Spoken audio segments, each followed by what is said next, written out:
Picture this, a dark street, a cold wind, and a sudden encounter that will change everything. A policeman pulls over a car, his gaze hard, full of hidden hatred. The woman behind the wheel, pregnant, black, unaware that this ordinary evening will turn into a nightmare. He rudely demands her papers. She is confused, but confident. One mistake, one moment, and the policeman's fist falls on her. But what he doesn't know is that in front of him sits the new judge of this city. Friends, what do you think will happen next? Write in the comments what your name is and where you are watching us from. Your words and your presence here are priceless to us. It is you who help promote our channel. Support us in our work. Your comments and likes really make us stronger and help share important stories. You are our community. You are our strength. We value each of you very much. Enjoy watching. The cold evening plunged the city into a thick silence. The street lights flickered, casting long shadows on the wet asphalt. There were almost no cars on the deserted street, and when the old dark blue Toyota slowly turned the corner, at that moment nothing foreshadowed trouble. However, the patrol car, like a predator in ambush, began to follow the car unnoticed. The flashing lights cut through the night sky. The cop, a white man in his 40s, stepped out of his car with a disdainful expression on his face. His eyes were blazing with malice, as if he had spotted his target. To him, it was all simple: a black woman driving an old car, another one of those, he thought. "Hey, stop the car!" he shouted, approaching the door, not hiding his aggression. The woman behind the wheel, young, well-groomed, pregnant, sighed heavily. She had seen this before. Racism was a familiar reality for her, but today it seemed to her that everything could end differently. She was confident in her position, the new judge of the city, just taking office. Who could have imagined that on this particular evening, in this darkness, all her achievements would not matter? The policeman walked up to the car window, knocking on the glass with the same aggression with which he peered into her face. "Documents," he said dryly, without waiting for a greeting. Immediately, her hands shook slightly as she reached for the glove compartment. Although she knew in her heart that she had nothing to show him, he had already decided. Black, driving, something was wrong. She pulled out her ID and handed it through the window. He looked at the documents and his face became even more sullen. "Do you think someone like you can be a judge?" he growled, glancing at her stomach as if it were an insult to him. "I am the legal judge of the city. Officer, I am 7 months pregnant. Please be careful." She tried to keep her voice calm, but cold sweat was already starting to appear on her forehead. "A judge?" he laughed, approaching her door. "Well, now we'll see what kind of judge you are." His eyes glittered with a fury that nothing could contain. His hatred was not because she had broken the law. She had nothing to reproach her with. It was blind anger at the color of her skin, at the fact that, despite everything, she had fought her way up. Before she could blink, his hand curled into a fist and with incredible speed he punched her in the face through the half-open window. Shock gripped her, pain flared instantly, and her body fell back. At that moment, she felt sharp spasms grip her stomach. "You have no right." Her voice faded away. She instinctively pressed her hands to her stomach. The policeman stepped back, but there was no regret in his eyes. Inside him, there was only anger, fueled by years of racism and superiority. "License? What license do you have?" He leaned toward the window again. "You think you can just drive here? You think your uniform protects you? You think you can order me around?" She tried to shrink back in her seat, feeling the fear slowly taking over her consciousness. Her breathing became ragged, her heart pounded. She knew she could lose the baby. Blood was slowly trickling down her lip, the throbbing pain from the blow spreading across her entire face. The woman, trying to concentrate, felt everything inside her shrink with fear for herself and for her child. But what was even more frightening was the policeman's gaze, his cruel grin, as if he was enjoying this moment. His face was a mask of rage and contempt, mixed with satisfaction from the fact that he put her in her place. "Do you think this is a joke? Do you think you can be a judge with your skin color?" He threw her documents onto the asphalt in anger, as if confirming his complete power over the situation. "I decide what is right here. You are on my streets, and you are nobody." The woman's hands were shaking. She felt something wrong happening inside her. Sharp pains flared in her stomach. Waves of fear washed over her mind. She couldn't believe this was happening to her. The new judge, the personification of law and justice, but at that moment just a victim of police hatred and bias. All her knowledge, status, years of work, none of it meant anything in front of the blind rage of a man who hated her because she was black and successful. Please, her voice was weak, barely holding back tears. I'm pregnant. You don't understand what you're doing. But that didn't stop him. Her words seemed to add fuel to the fire.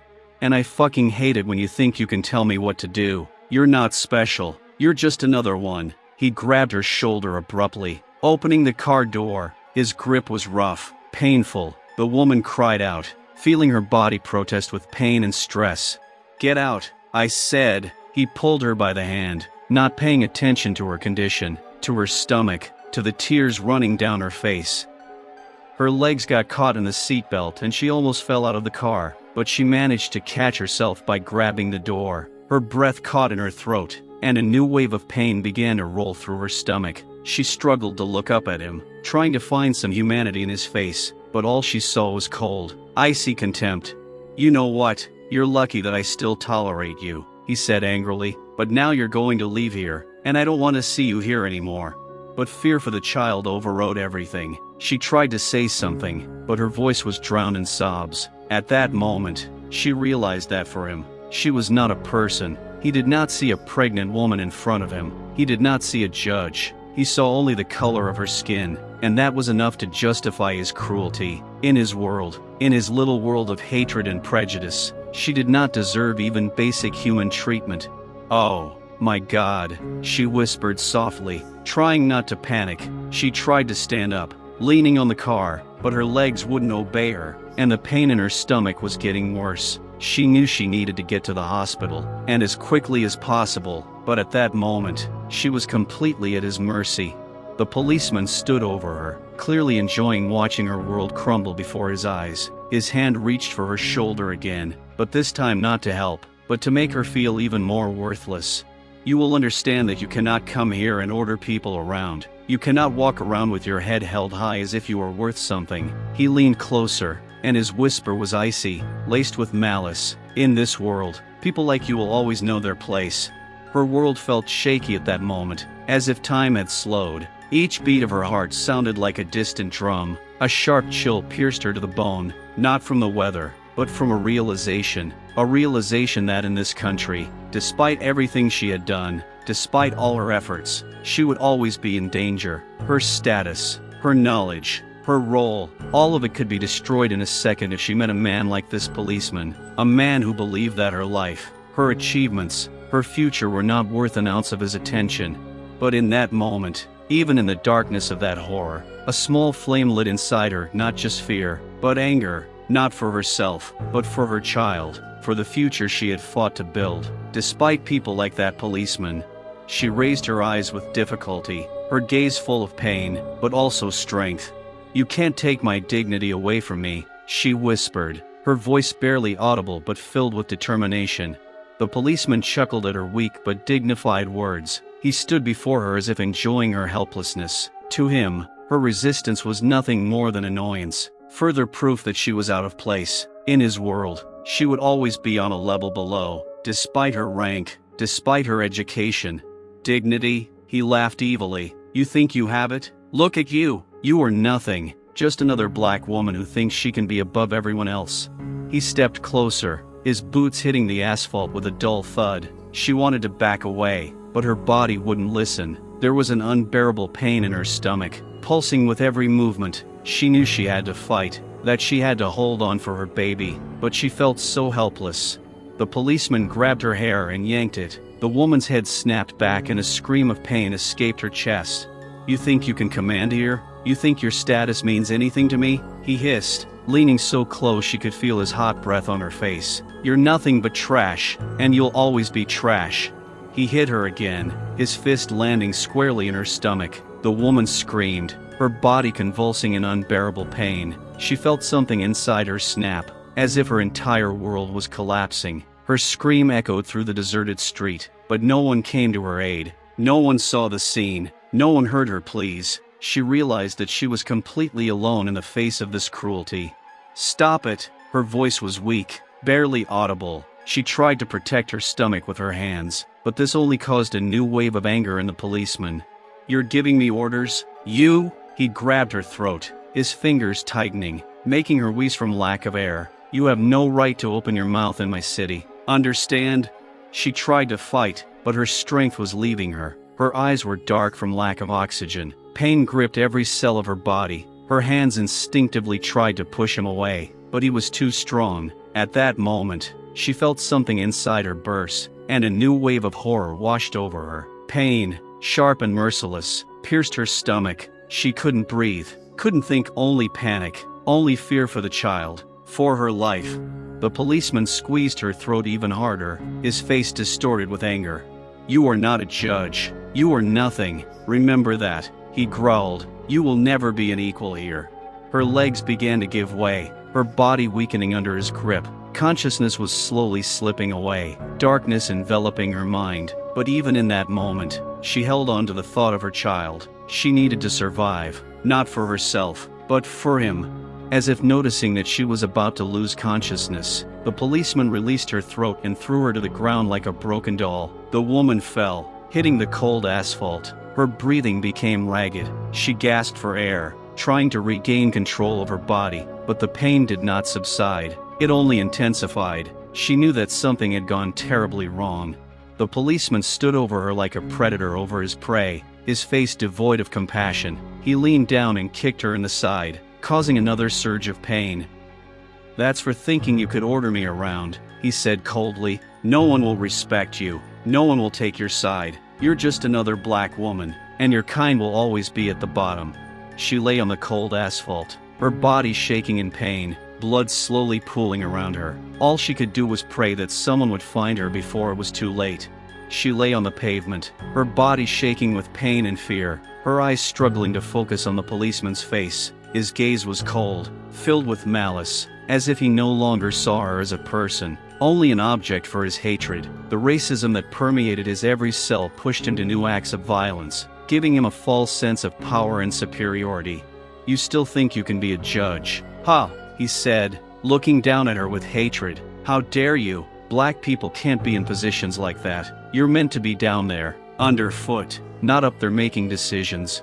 His words cut her like knives. She had heard that poisonous language so many times in her life. But now, as she lay helpless and broken on the ground, it felt especially painful. She was a woman who had gone through a path full of difficulties and struggles. She had studied, worked, sacrificed much in order to achieve success, but all of that was crumbling in this moment in the face of racist hatred.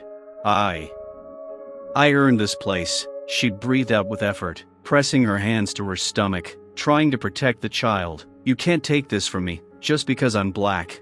But her words were empty to him. In his world, justice was blind, not to the point of being racially insensitive, but to the blind support of those already at the top. The policeman stepped toward her again, his boots hitting her side with a dull thud. She squeezed her eyes shut, holding back a cry of pain, feeling everything inside her scream with fear for her unborn child. "You dare talk to me about fairness? You think laws mean anything when you're here on Earth?" He leaned closer, his face inches from hers. "I and those like me decide what's fair, and we will never let you take our place."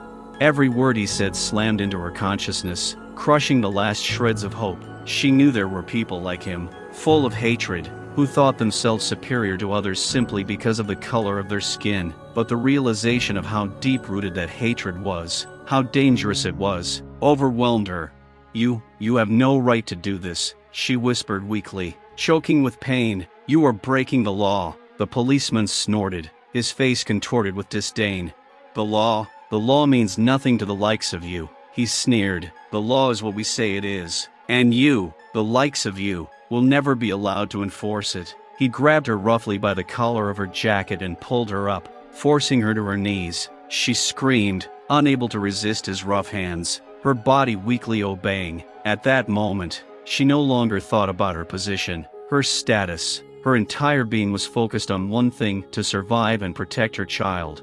"We'll take you back to where you belong," he growled, squeezing her neck until she began to choke again. "You all think you can rise above us, but you'll always be below us." His words were filled with the same toxic racism that had permeated society for centuries. He didn't just hate her, he hated the idea that someone like her could have power, could be his equal or, worse, his superior. It was a personal affront to him, and so he was ready to destroy her. not just physically, but mentally. "You think the world has changed?" he asked, grinning. "You think people like you can be part of the system? No, never. We'll always be on top. And you," he kicked her in the stomach so hard she fell backwards, gasping in pain, "you'll always be underfoot." She lay on the cold asphalt, feeling the ground beneath her as if it were slipping away. Her stomach was throbbing with pain, and tears were streaming down her face, mixing with the blood. But despite everything, a small spark of resistance ignited inside her. She knew this world was unfair. She knew that its hatred was something she would have to face for the rest of her life, but she couldn't let it win. "You can never stop me," she whispered through her tears. "We won't be underfoot. Not now, not anymore."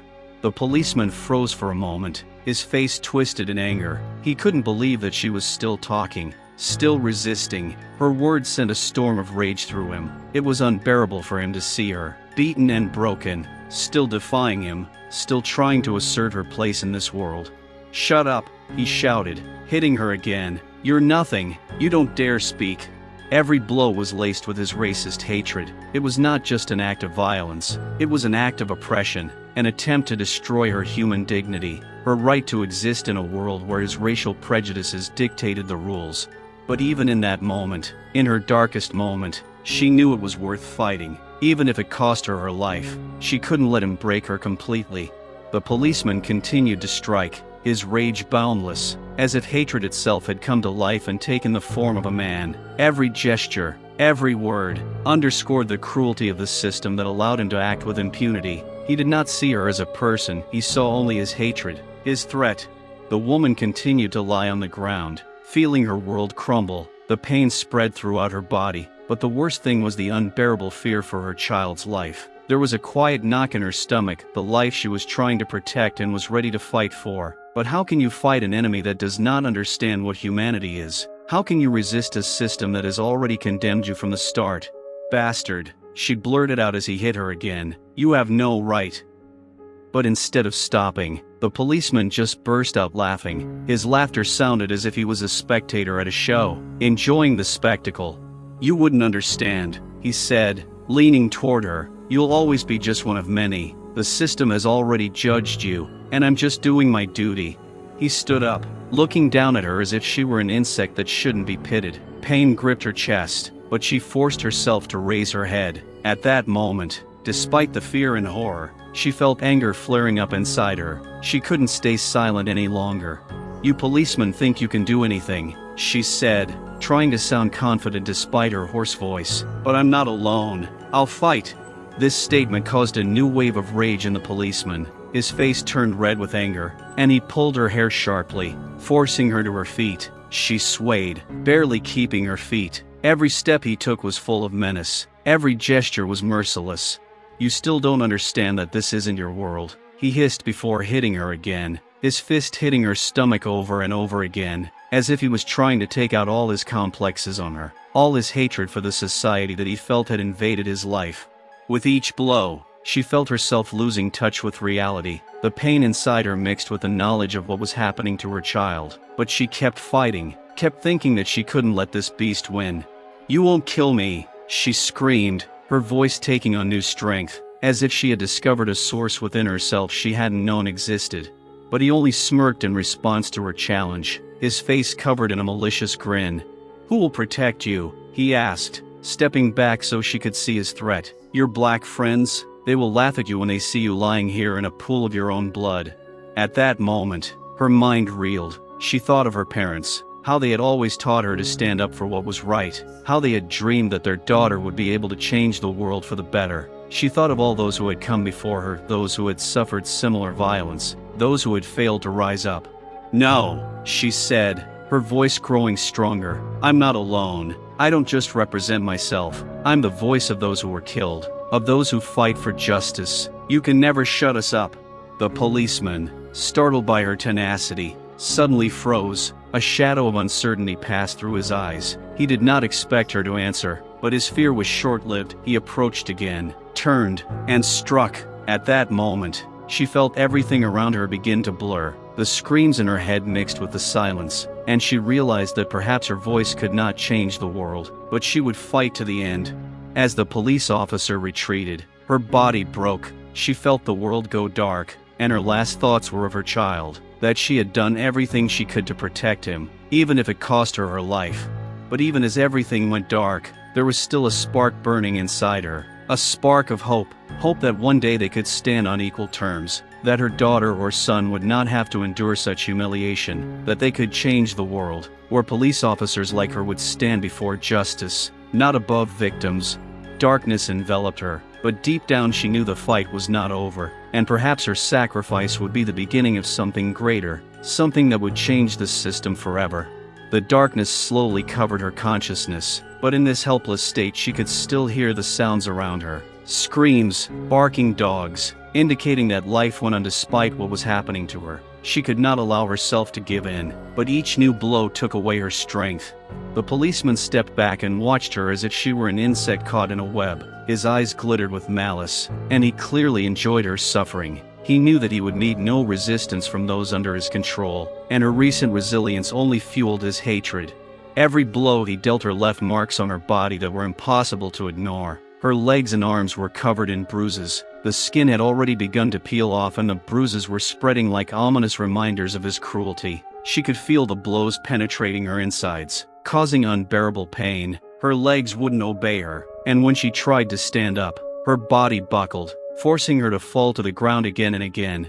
"Look at you," the policeman said with disdain as she struggled to rise. "You look like a pathetic pile of trash. You can't even stand up." She looked down at her hands, which were shaking with pain. Blood was slowly trickling down her palms as she tried to push herself off the ground. Her insides were throbbing, as if every part of her body was protesting her continued struggle. The blows he had given her to her stomach had been particularly brutal. Her stomach was clenching and her heart was beating wildly, desperately trying to survive.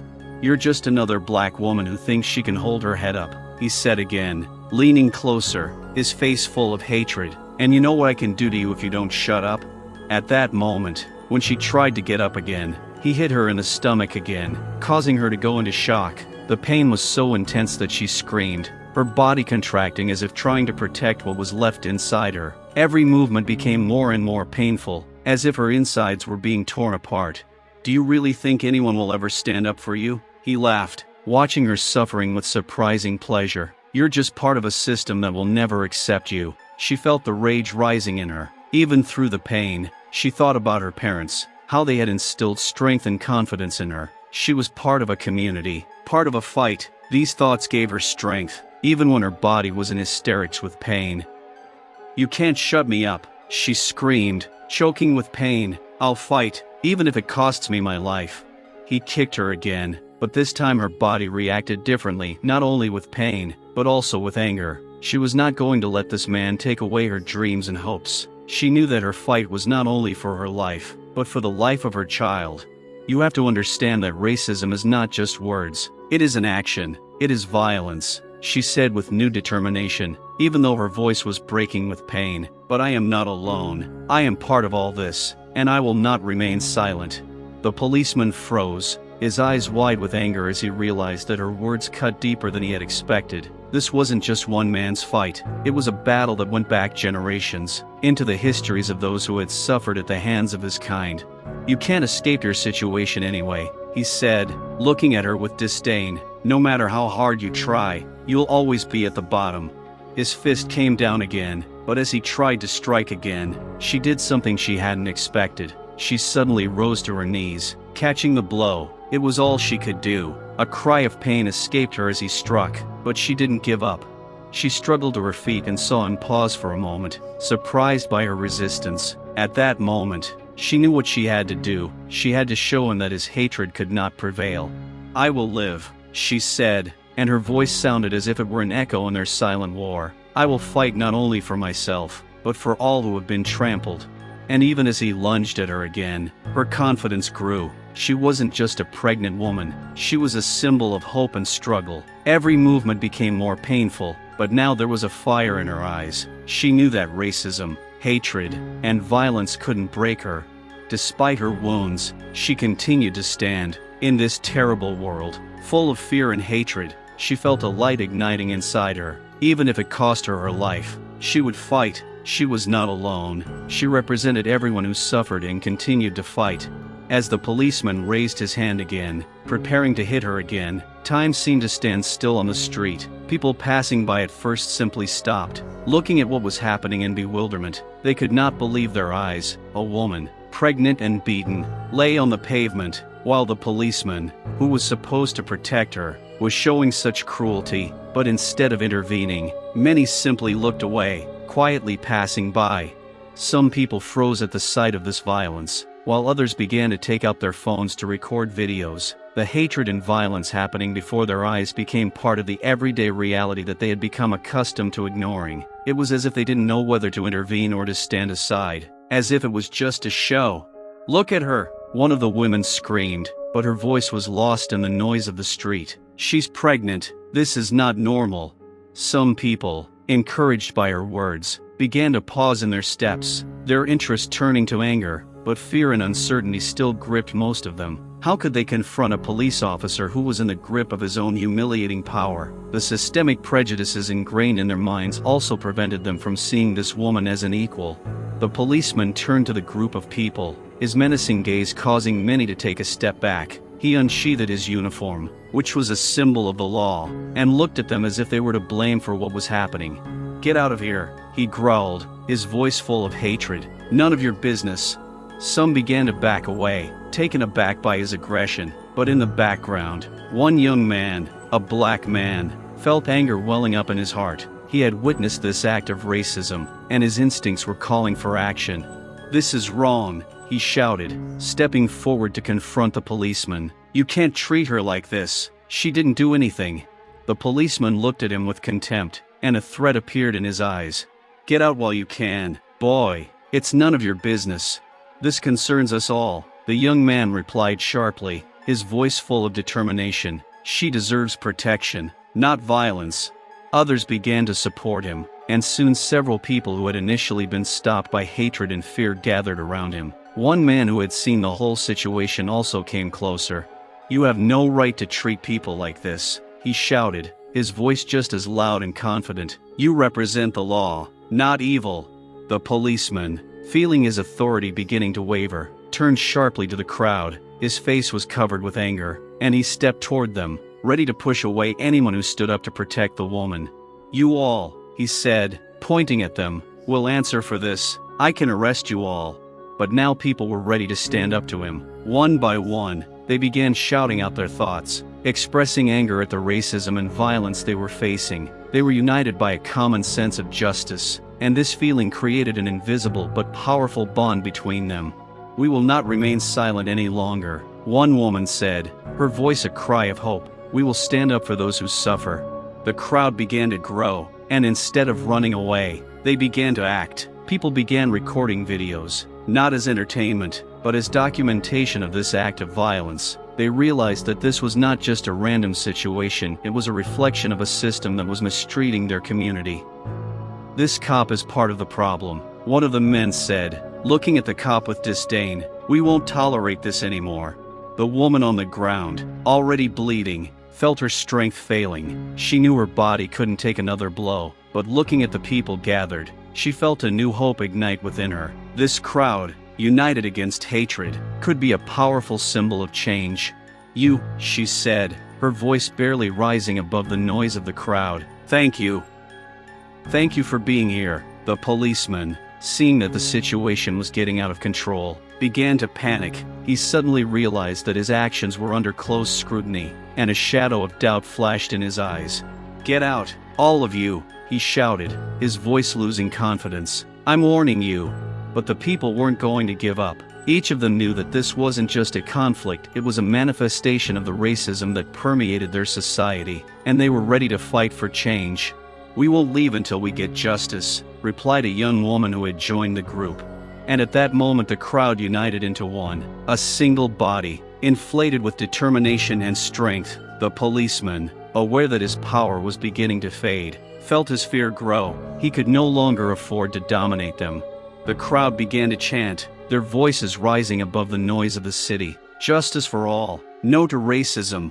The woman on the ground, bleeding, felt her heart heavy, but at the same time, her soul filled with hope. This was her moment. This moment could be the beginning of something greater, perhaps a new era, when people like her could rise up against oppression and violence.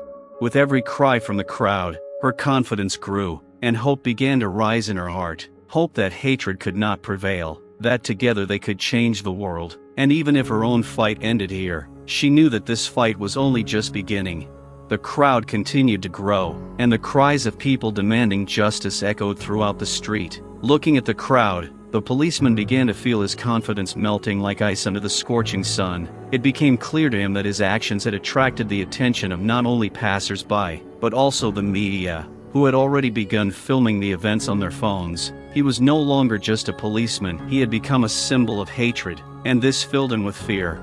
"You will all answer for this," he growled, trying to return to his previous position of power. His voice sounded menacing, but inside he knew he was losing control. The crowd seemed inspired by her resilience. People began to rise to their feet, their determination becoming more and more evident. The woman on the ground, even exhausted and bloodied, felt their support flowing to her through waves of solidarity. "She deserves protection," the same young man who had stood up for the woman shouted again. "We can't just watch this. We demand that this police officer be held accountable for his actions," added one of the women, holding up a sign she had just pulled out of her backpack. It read, "Justice for all." The crowd began passing around placards, increasing the volume of their shouts. "No to racism, justice for all, don't be silent when you see violence." These words sounded as if they were a rising chorus that was not going to die down. At this point, the policeman, realizing that he had lost his support, pulled out his handcuffs and attempted to arrest the young man who had first stood up to defend himself. "Get out of here," he growled, approaching with a threatening look. "You don't know who you're dealing with." But the crowd was not afraid. People began to move forward, forming a human wall between the policeman and the young man. They were not going to let him harm someone who had the courage to speak out against violence. "You can't arrest him for defending an innocent man," someone from the crowd shouted. The policeman, who found himself surrounded, began to panic. He did not know how to act when so many people stood against him. Anger flashed in his eyes, but inside he was raging with panic. "Everyone back," he shouted, but not with the same confidence as before. "Get out, or I'll call for backup." "Call whoever you want," the same young man shouted, and his words inspired the others. "We won't leave until she gets help." The policeman took a step back in panic, realizing that he had no support from his colleagues or those around him. Sirens blared in the background, help was coming, but not the kind he wanted. It was the support the crowd was demanding, the people demanding justice. The woman on the ground, battered by blows, looked at what was happening around her. Every word, every cry that was heard became a support to her. Her eyes filled with tears, but these were not tears of pain, these were tears of hope. Hope that in the end people will see each other not as enemies, but as equals. The sirens, which grew louder, reminded her that she was not alone in this conflict. This moment became a symbol of struggle, and she wanted everyone around her to understand that racism is not just a social problem, but a phenomenon that must be fought together.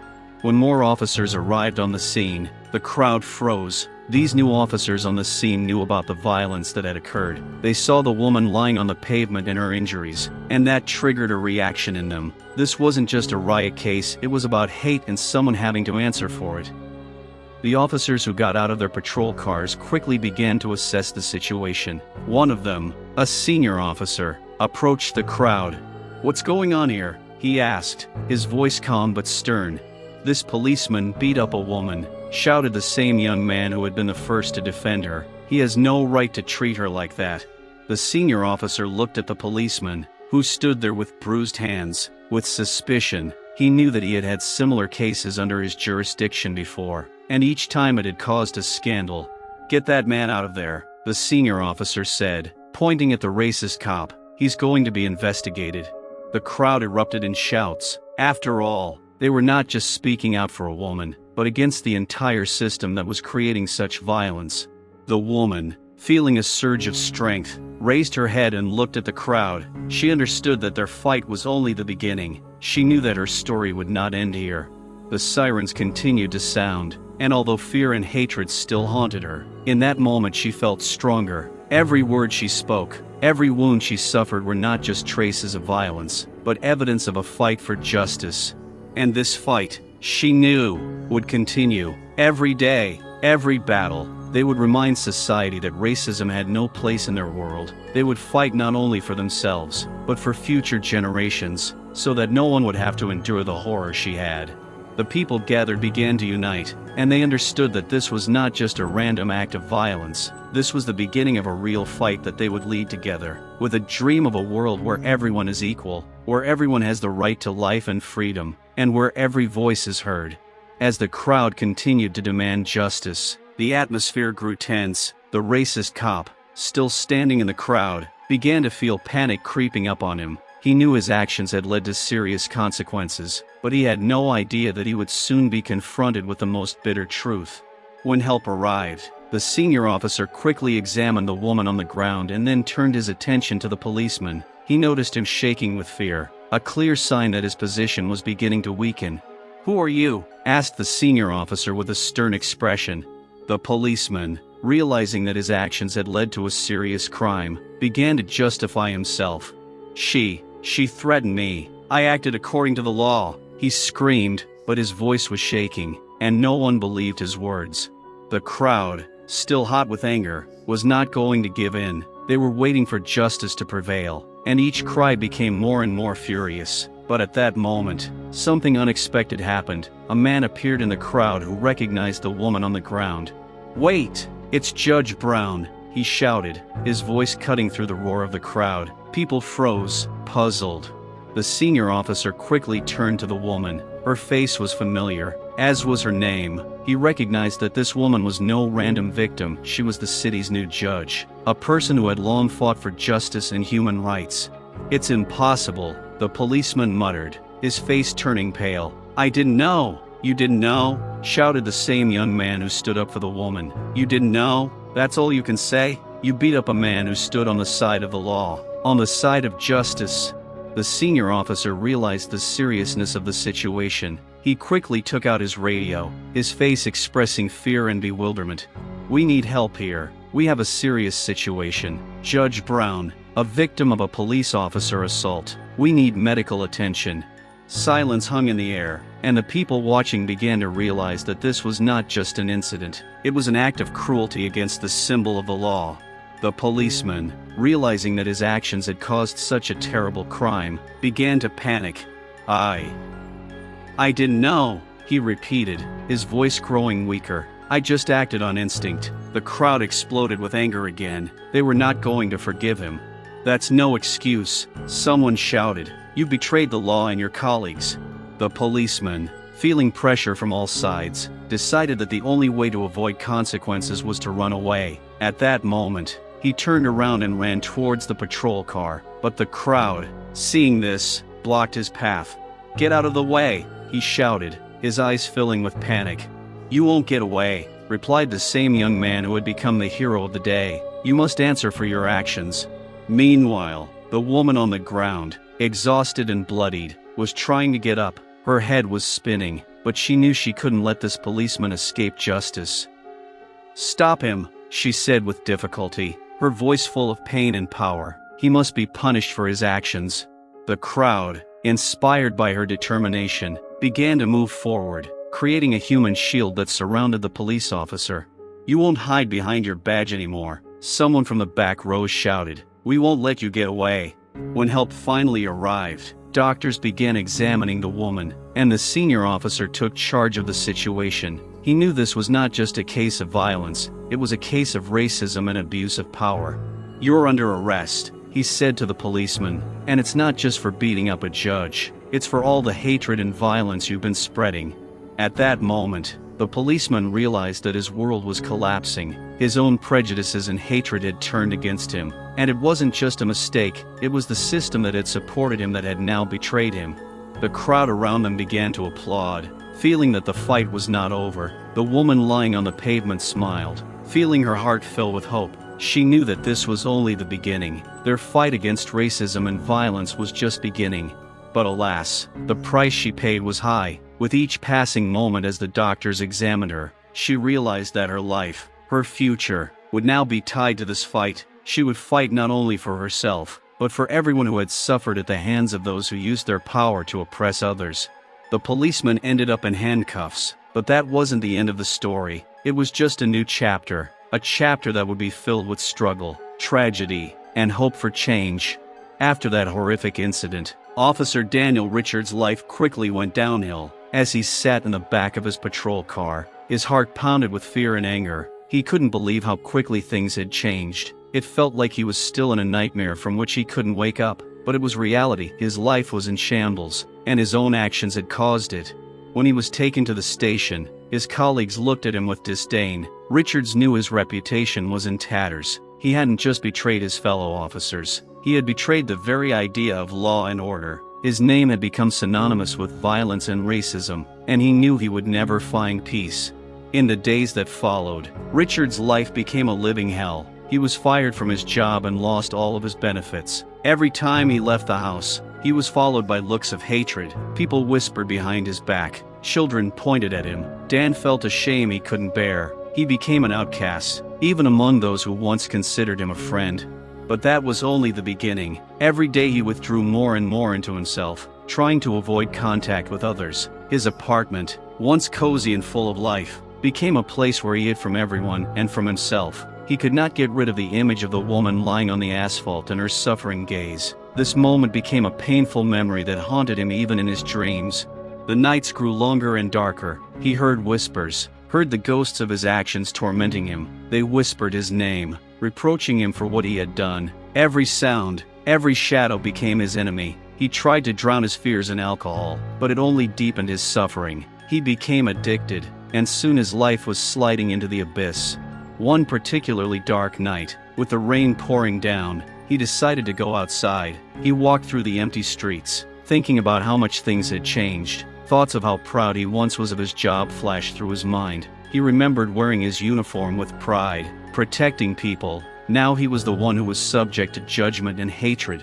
But one day, as he was passing one of the deserted streets, he heard a familiar voice. It was the woman he had beaten, Judge Brown. Her words echoed in his head as if she were speaking to his face. "Do you think this will end? Do you think you can just forget?"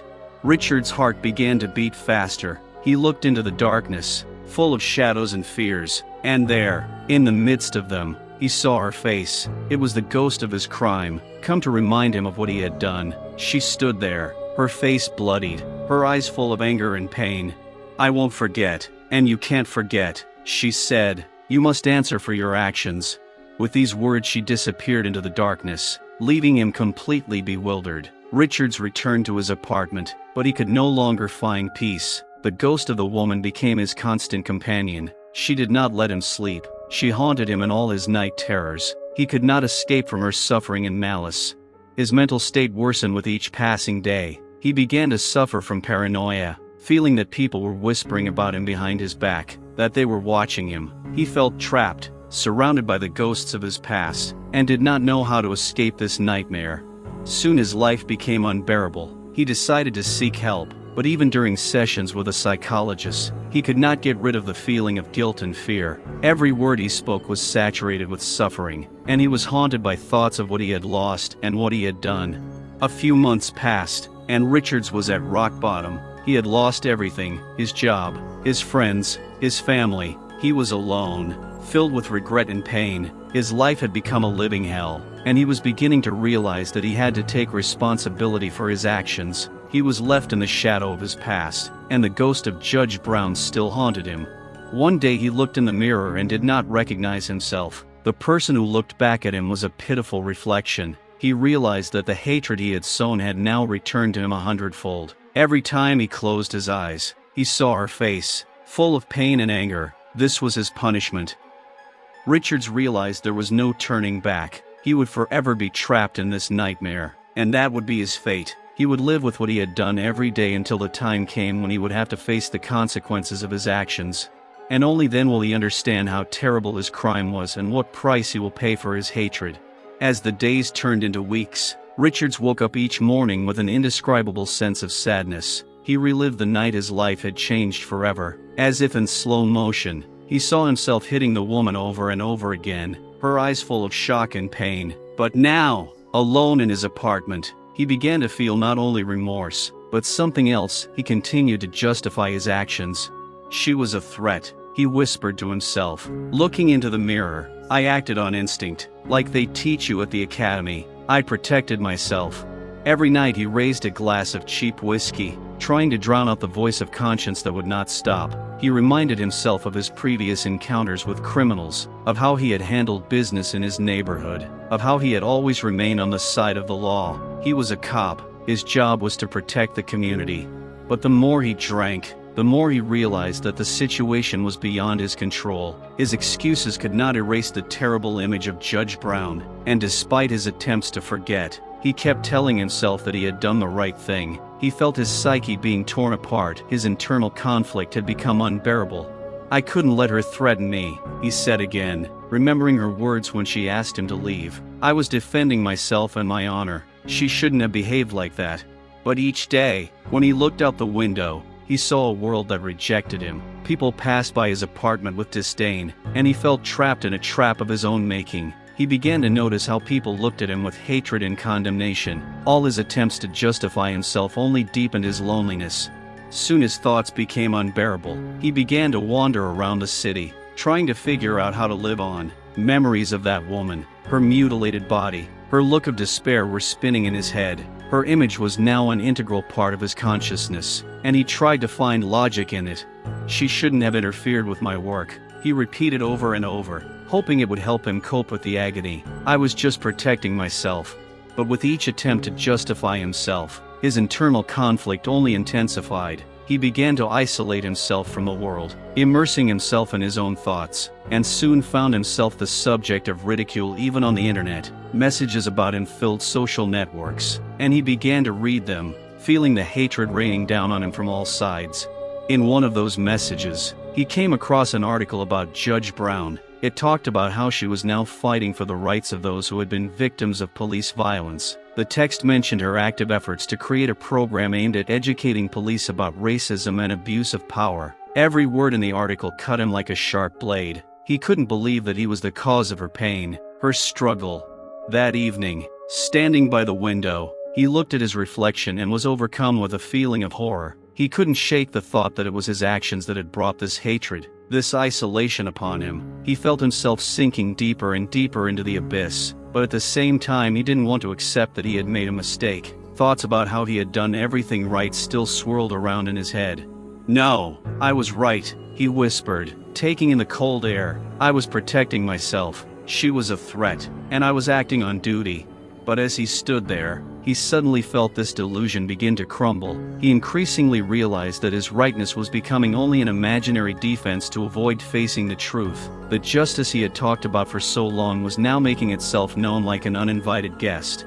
He was thrown into further chaos when he read about the public trial that had taken place after the incident. The entire town was discussing his actions, and many were rallying to support Judge Brown. They were demanding justice, and more people were openly expressing their dissatisfaction with the police. Every comment that he was guilty, irrelevant, and ought to be punished became too much for him to bear. Every morning he woke up with a hangover, and although his thoughts still wavered between remorse and justification, he knew he had to make a decision. He couldn't live in this nightmare any longer, but giving up his convictions was unbearable. On the one hand, he felt he was wrong, but on the other, all his training and experience led him to believe he had done the right thing. He came to believe that perhaps his actions were a consequence of the system he worked in. Perhaps he was just part of the problem. But he couldn't accept it. He still considered himself a defender and continued to look for confirmation of his rightness in his surroundings. He looked for people who would support his opinion, who would tell him that he was not mistaken. But more and more he encountered people who said that he had betrayed his profession. And then he decided he had to do something to regain his confidence. Richards found a way to get his name out there by organizing a local gathering of his former colleagues to discuss racism and police violence. He wanted to be the one making a difference in the system, and maybe that would change his status in society. "I'll explain to them that this is wrong," he shouted into the emptiness of his apartment, trying to convince himself. "I'll help clear my conscience and restore my reputation." But as he began to prepare a speech for this gathering, turmoil began to build inside him. He couldn't shake the feeling that this was his last attempt to save his soul. He increasingly realized that the reality of his actions might be far more painful than he could have imagined. At that moment, He looked in the mirror and saw her again, Judge Brown. Her eyes were filled with anger and disappointment. She seemed not just a ghost, but the embodiment of his conscience, his true self. "You can't get away from this," she said quietly. "You can't hide behind your excuses." These words were the final blow to his mind. He realized that if he wanted to move forward, he would have to not only justify his actions, but also face the truth about himself. He could no longer remain in the shadows. He had to make a decision. Either he would continue to live in deception, or he would come out into the light and face reality, no matter how terrible it was. The meeting became the point where he had to decide whether to stumble on the truth or try to suppress it with old habits, and although he still felt he had done the right thing, his inner conflict forced him to seek reconciliation and perhaps redemption.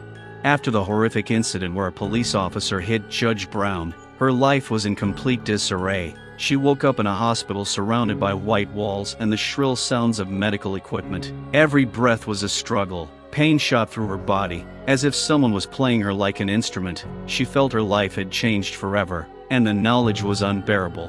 The first days after the incident were a real ordeal. Doctors did everything they could to help her recover, but each procedure only brought more pain. The blows she received from Richards left her with not only bruises and abrasions, but also deep physical wounds that required time to heal. In parallel with the physical suffering, her soul also required healing.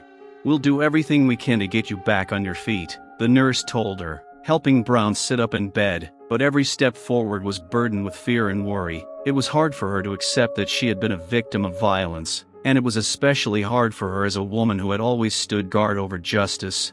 Every day she tried to stand up. It became more and more difficult. The pain in her ribs and back made her freeze with fear. She felt like her body had betrayed her. The moment she tried to move, all the memories of the incident rolled over her like waves. The fear of being in a similar situation again became her constant companion. In addition, with each passing day, it became increasingly difficult for her to cope with the overwhelming emotions. She often woke up in the middle of the night in a cold sweat, feeling like her heart was about to burst out of her chest. Every movement brought back memories of that moment when she found herself on the asphalt, defenseless and vulnerable. The policeman's words continued to spin in her mind. She could not forget. "You're not a threat. You're just in the way." These words made her feel not only like a victim, but also like a burden. She asked herself, "Why did this happen to me? I was just doing my job. Why should I suffer because of his hatred?" Each day the pain eased, but the emotional trauma only grew worse. She knew that she would now have to not only regain her physical strength, but also confront what was deeply tormenting her. It took her time to realize that she would not only have to return to work, but also face the consequences of her actions when she found the courage to speak out about her experience. Doctors told her she would need rehabilitation, and she knew it would be a tough challenge. Every step, every breath was a challenge. Brown decided she wouldn't let her body break down, and she would fight for herself no matter what. When she was finally able to return home, the world seemed completely different to her. She couldn't remember the last time she had simply walked through the park, enjoying the sunny days. Now, every step she took was a reminder of fear and pain. She sighed, looking at the walls of her house, full of memories of a time when everything was simple and peaceful. But it was at that moment that she decided she wasn't going to let fear get the better of her. She began looking for ways to overcome her traumas, taking up yoga and meditation to learn how to control her emotions. Brown knew she needed to heal not just her body, but her soul as well. While she was struggling to cope, the community began to evolve around her. The city was uniting, and protests in support of victims of police violence continued to grow. Every day, she read news stories about people taking to the streets, demanding justice and change in the system. It inspired her, but it also depressed her. She knew she had a chance to do something meaningful for others, but her fear of more violence was nagging at her. One day, while sitting on her porch, she realized it was time to step up. She realized that her voice needed to be heard. She began writing about her experiences, what had happened to her, and how it had changed her life. It became her therapy, putting her fear and pain into words. With every word she wrote, her strength grew. She felt her own wounds begin to heal, a weight being released from her. Writing became her medicine, and her story a call to action. She knew she had to share her experience so that others could avoid the same fate. She decided that she would not just fight for justice, but become its symbol. But deep down, She was scared. She knew that her openness could anger those who wanted to preserve the system they lived in. She had to take this step and realize that every action she took would affect not only her life, but the lives of many others. She gathered all her strength and set out on a path that would not only help her, but perhaps change the system. Judge Brown was ready to stand up to those who wanted her to stay in the shadows. Her wounds still hurt, but she knew that her story was a chance to make the world a better place. Her sacrifices would not be in vain. She took responsibility and decided that her voice would be heard, regardless of fear and doubt. Her recovery was just beginning, and there were many challenges ahead, but she was ready to fight both for herself and for those who suffer from systemic violence. A spark of hope ignited in her heart, and she knew that she could overcome any obstacle that came her way. Judge Brown struggled daily not only with physical pain, but also with severe mental trauma. After she was released from the hospital, her body resembled a battlefield, with every wound visible and each one leaving its mark. The bruises, cuts, and contusions that were once living evidence of police brutality gradually became less noticeable, but the memory of them remained vivid and painful.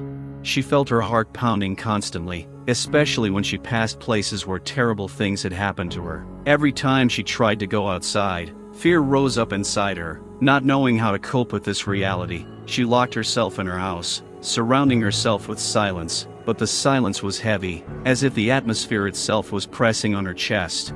She remembered how that evening, when she was hit, she fell to the ground, and her belly, already rounded from pregnancy, met the asphalt with terrible force. Every time she touched her belly, she was overcome with anxiety. She could not shake off the fear that her child could suffer from her injuries. This thought did not give her peace. She looked for ways to make sure that everything was okay, but each medical checkup caused her more and more worries.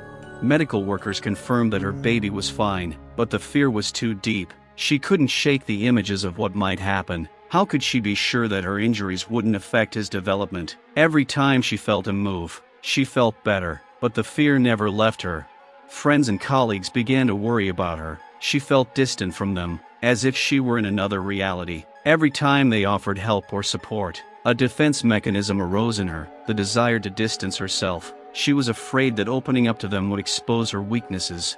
Eventually, her body began to remind her of the horror she had endured. Brown began to notice that even simple movements, like lifting her arm or bending over, would cause a sharp pain in her ribs, reminding her every time of how she had fallen. Sometimes, when she tried to get up from the couch, her legs would buckle, as if they refused to listen to her. She would sit there and cry, realizing that this was the physical manifestation of her fear and helplessness.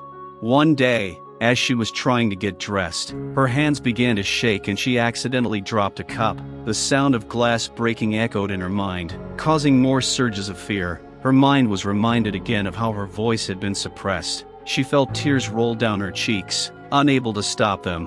"Why did this happen to me?" she said out loud, as if hoping someone would answer. It was hard for her to be in this state. Every day she tried to learn how to move again, but with every step her body failed her, as if it had decided to betray her. She felt that with every movement her self-confidence was falling apart. In this state, she didn't even have the strength to pick up her phone to contact anyone. She was in a vicious cycle where pain and fear ruled her, but deep down, she knew she couldn't let it control her life. Brown decided she had to be stronger, for her child, for her career, and for everyone who had suffered abuse. At the same time, her case became known, and society began to gather around her, supporting her fight. Every time she saw protests in the streets, she felt bitter. She knew she should have been there, but fear did not allow her to come into the light. According to the news, Richard's case was part of a larger conversation about racism and policing, but despite this, she remained in her own world. Every time she heard the news that her case was part of a national conversation, her heart sank. She knew she had to speak out, but the physical and emotional pain held her back. She couldn't allow herself to be vulnerable to the world. Even so, Brown knew she had to take a step forward. She sought therapy to help her process her grief and fear. Each session opened up new horizons of pain. She talked about how her body had betrayed her, how her wounds reminded her of her vulnerability. She shared how every sound, every rustle, made her anxious. The therapist listened, asking questions that sometimes left her confused. "Why don't you feel strong?" he asked. "You've been through an incredible ordeal." These words made her think. She couldn't understand how she could consider herself strong when every day her body reminded her of pain. Every morning she felt fear of what was waiting for her ahead. But gradually, as she recovered, she began to realize that strength wasn't always about physical might. Strength was the ability to confront her own fears and the darkness that surrounded her. She realized that right now, she needed to allow herself to be vulnerable, and that was the only way she could move forward. She began spending more time alone, writing down her thoughts and feelings in a journal. With every word she wrote, her wounds began to heal not only physically but also emotionally. She delved into her experiences, and each page of the journal became her therapy. And although she still suffered from trauma, she knew her story was important and needed to be heard. Brown realized that despite her fear and pain, she could be a voice for others who were also experiencing abuse. She decided she was ready to return to her job, not just to do her job, but to be a symbol of change. Her own trauma would become the basis for her fight for justice. She took responsibility not only for her own life, but for the lives of others who suffered similar cruelty. Every step toward recovery was not only a personal challenge, but also an opportunity to change society. She knew that her wounds would remain with her, but that they would no longer be a weakness, they would be a strength. Now she could say that she had not only survived this, but was ready to fight for justice for anyone who found themselves in a similar situation. Judge Brown was ready to return to a world that had once been hostile to her, and despite all her physical and emotional wounds, she knew her story was just beginning.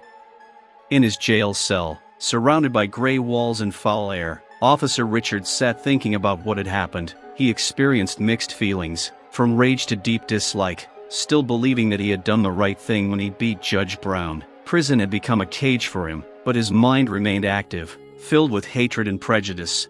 Throughout his detention, he was isolated from other prisoners. The perception of him as a systemic enemy only deepened his hatred. He heard his cellmates talk about how the community was uniting against police violence, how darkness and oppression were being replaced by the light of justice. In these conversations, Richards felt like an outsider, betrayed by his own system, which he considered perfect.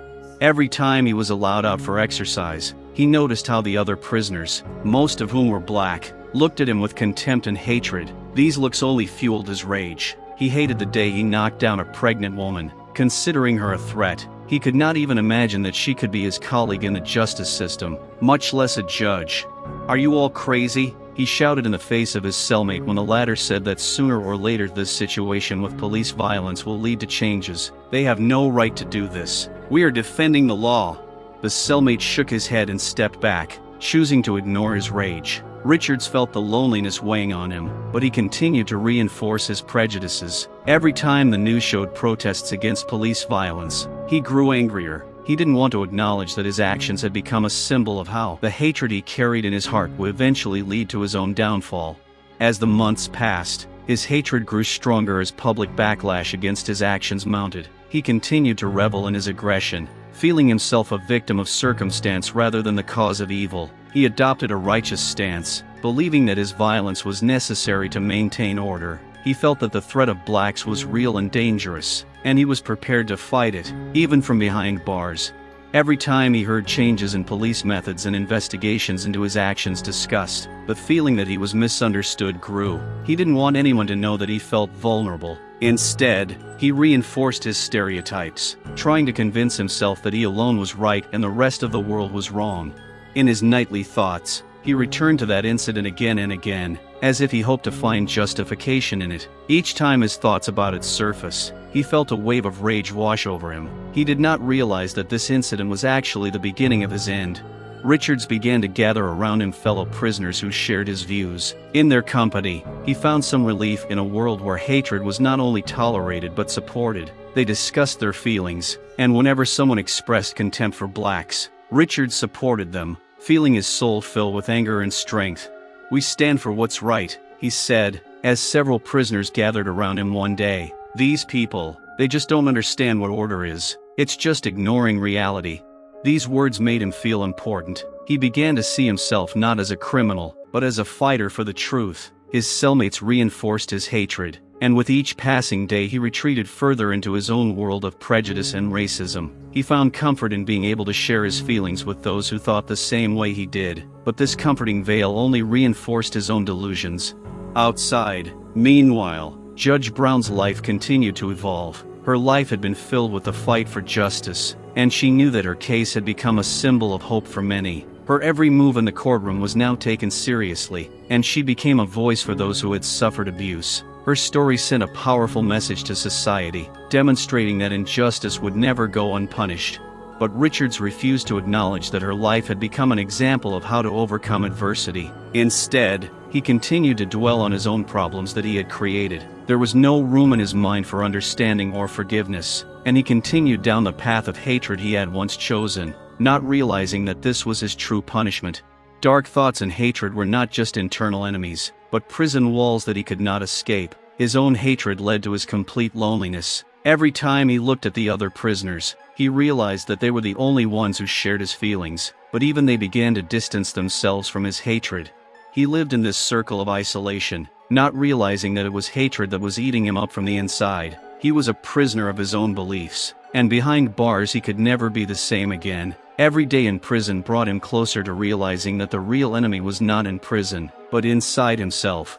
Judge Brown stood before the mirror, looking at a reflection that was once familiar to her. Her face still held traces of its former beauty, but it was now framed by the marks of tragedy. Every morning she began with the same routine, inspecting her body for bruises, scars, and other reminders of that terrible day. She wore a white shirt now to hide the marks on her arms and chest, and every time she looked at herself, she was overcome by the feeling that her life would never be the same again. The injuries from the blow left an indelible mark not only on her body but also on her soul. Her health continued to deteriorate. Doctors could not guarantee that she would fully recover. Over time, Brown realized that her physical form would never be the same. Every movement was difficult. Severe pain in her back and legs made her wince in pain. Once she returned to work, she faced new restrictions. Publicity about her case had gained her attention, and she had become the face of the fight for the rights of people who had been abused by law enforcement. But every time she sat down in her office to try cases, her attention was drawn away from the trials and toward her own fears and anxieties. She tried to focus on her work, but every time she made a decision, images of herself falling, her stomach colliding with the cold pavement, and the feeling of losing everything would flash through her mind. Some of her colleagues were supportive, but increasingly Brown noticed a silence growing around her when she walked into a room. People didn't know how to talk to her, which made her even more depressed. Courtroom sessions, where she had once felt confident, now became a source of stress. She worried that her injuries would interfere with her decision-making, which only added to her feelings of insecurity. Her family and friends tried to support her, but their words often fell on deaf ears. Every time someone told her she had to keep fighting, she felt like they didn't understand. She lacked strength not only physically, but also mentally. She wanted to be strong, but fear and pain made her vulnerable. Finally, the doctor gave her a diagnosis that would change her life forever: disability. He said as she looked at him with despair. She knew that in that moment, her world had collapsed. She couldn't stand the way she once did, couldn't walk without assistance. Even simple steps were a daunting task. Faced with the reality that her life would change forever, Brown was left feeling completely confused. Every day she had to fight physical ailments. She spent a lot of time in rehabilitation centers, trying to regain her strength, but each effort only strengthened her understanding that she would never be the same again. She saw how other people returned to normal life before her eyes, but her own path led only to darkness. In the quiet of her room, Brown often thought back to that day, how it had begun, how she had walked out into the street full of hope, and how it had all ended. The memories became increasingly intrusive. She tried to hide from them, but every time she managed to distract herself, something reminded her of her physical weakness. As time went on, she couldn't shake the feeling that she had left something important behind. Her dreams, her ambitions, her life, her new goals were different now. She was fighting not only for the rights of others, but for her own. She was fighting against trauma, against what was left of her old life. One day, as she sat in her chair, she noticed the rain pounding the window. Suddenly, a wave of emotion overwhelmed her. She picked up a pen and began to write. She wrote about her experiences, about what she had lost, about her inner world being destroyed. Every time she wrote, tears rolled down her cheeks. She could not go back, but she could create something new from her pain. Against this backdrop of internal chaos, the fate of police officer Richards continued to unfold. He remained in prison, retreating further into his stereotypes, not realizing that the real prison was not the walls, but his own hatred and prejudice. Each of them, both he and Brown, were prisoners of their own choices, one choice that led to violence and hatred, and the other to suffering and struggle.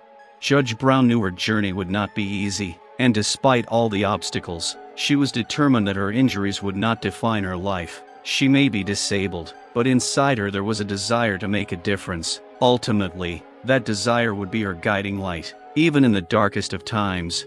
The fight for truth and justice, despite her injuries, was just beginning, and although her body was weakened, her spirit remained unshakable. Judge Brown looked in the mirror and finally accepted the fact that her life would never be the same. Her body was broken by injuries, but inside her, there was a desire to fight for justice, a desire to make the world a better place, despite everything that had happened to her. Her story, filled with suffering, became not just her personal tragedy, but a symbol of the fight for human rights. She realized that her voice mattered, and that every court hearing, every decision could affect the fate of others. Instead of allowing her pain to paralyze her, she decided to use it as fuel for her work. Every time she walked into a courtroom, she felt the support of all those who had suffered violence, and her heart was filled with determination. She often shared her story at conferences, speaking about how bias and hatred can ruin lives. Her speeches became a powerful call to action, awakening a desire in society to fight systemic injustice. Richards, meanwhile, continued to delve deeper into his own world of hate. He didn't realize that it was his own bias that was his true punishment. His life in prison was filled with endless repetitions of the same hateful thoughts, and each day he convinced himself more and more that he was right in his actions. He remained blind to his mistakes, living in the shadow of his evil choices.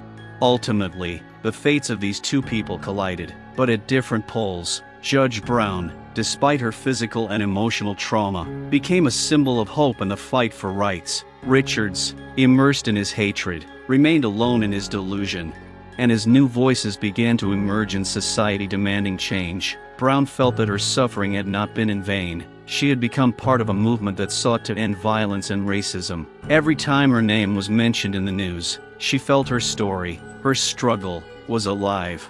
Despite her limitations, she sought ways to help others by becoming a human rights consultant and supporting organizations that work to change police practices. She realized that her experience could help others, and this gave her strength. While Brown continued her fight, Richards found himself in the shadows, locked in his own delusions. Their paths diverged, but each was important to a greater cause, to a future in which hatred would give way to love and understanding. Ultimately, Brown's story showed that even after the most difficult experiences, you can rise up, become stronger, and become a voice for those who suffer. She realized that her traumas could be a source of strength, and her story a guiding light for others, and in that realization, she found peace and hope. The story ends on a note of hope and change. Judge Brown, despite her suffering and physical limitations, accepted her fate as a challenge that strengthened her spirit and her desire to fight for justice. She became a symbol of strength and resilience, inspiring many who faced violence and bias. Her example showed that even after difficult trials, you can rise up and change your life for the better, becoming a voice for those who need support. She continued to work to make the world a fairer place, and her story, full of pain and overcoming, became a testimony to the fact that true strength lies in the ability to forgive, understand and strive for change. On the other hand, Richards remained in the shadow of his hatred, not realizing that it was what led him to loneliness and bitterness. His life became dark and joyless, symbolizing how prejudice and aggression can destroy not only those around him, but also himself.